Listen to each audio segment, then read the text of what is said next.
کیا یہ معلوم ہے کہ بڑی عید صرف جانور ذبح کرنے کا نام نہیں، بلکہ یہ اپنے غرور، اپنی بے لگام خواہشات اور اپنے نفس کو اللہ کے لیے قربان کرنے کا دن ہے۔ آج کے اس جائزے میں ہم جانیں گے بڑی عید کی وہ برکتیں جو انسان کی پوری زندگی بدل سکتی ہیں۔ ہم یہاں صرف ایک رسم کی بات نہیں کر رہے، بلکہ اس کے حقیقی مقصد کی گہرائی میں جائیں گے۔ جب بڑی عید کا ذکر آتا ہے تو فوراً ذہن میں کیا آتا ہے؟ منڈیاں، رونق اور گوشت کی تقسیم۔ لیکن یہاں ذرا رک کر سوچنے کی ضرورت ہے۔ کیا یہ تہوار واقعی صرف ایک جانور کی قربانی تک محدود ہے؟ اسلامی نفسیات اور ہماری تاریخ کے مطابق یہ ہم سے کچھ بہت ہی گہرا تقاضا کرتا ہے۔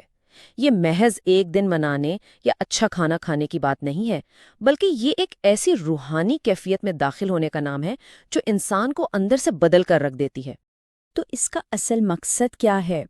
یہ دن دراصل اپنے غرور، اپنی خواہشات اور اپنے نفس کو قربان کرنے کا دن ہے۔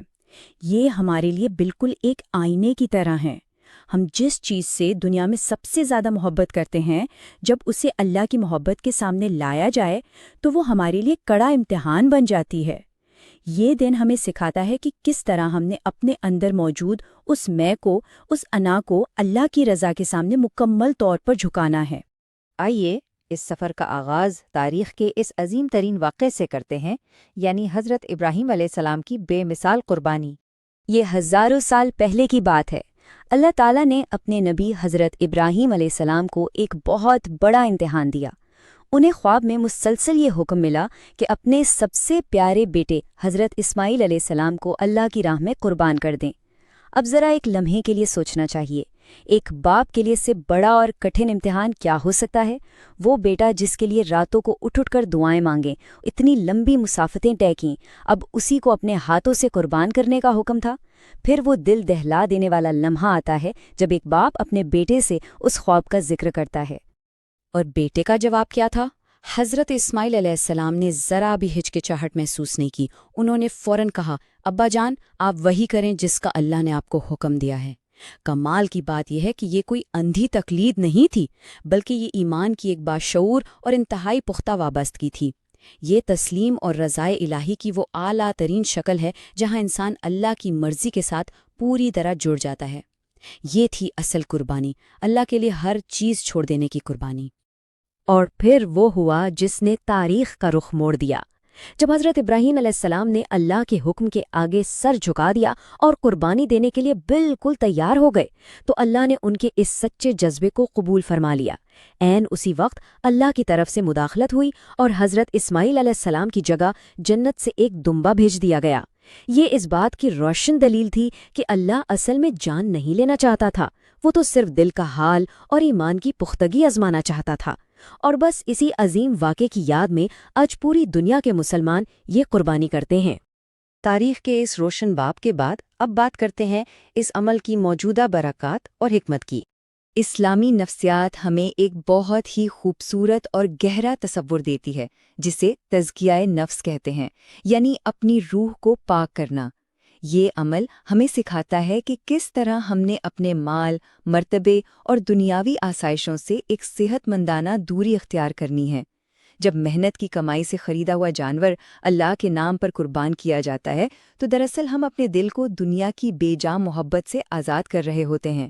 یہ کوئی نقصان کا سودا نہیں ہے، بلکہ سچ پوچھیں تو یہ روح کی آزادی کا بہترین راستہ ہے۔ قرآن مجید میں بہت واضح طور پر بیان کیا گیا ہے کہ اللہ تعالیٰ کو قربانی کے جانور کا گوشت یا خون ہرگز نہیں پہنچتا، بلکہ اس تک جو چیز پہنچتی ہے وہ انسان کا تقویٰ اور پرہیزگاری ہے۔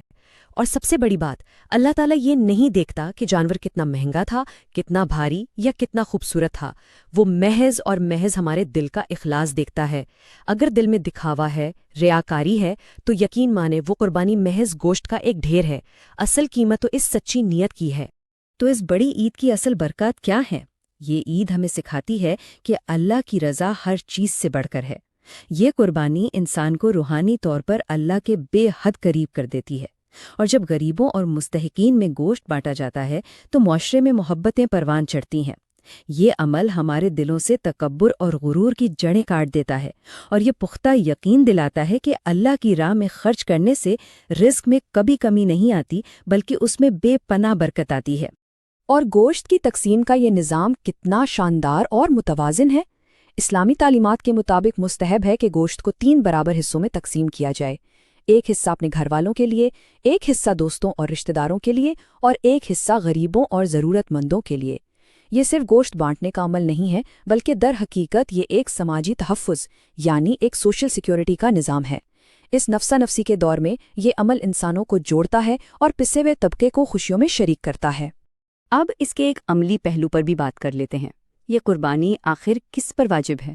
شریعت کے مطابق قربانی ہر اس عاقل، بالغ اور مقیم مسلمان پر واجب ہے جو صاحب نصاب ہو، یعنی ان دنوں میں اس کے پاس بنیادی ضروریات کے علاوہ اتنی مالیت ہو جو 612.36 گرام چاندی کی قیمت کے برابر ہو۔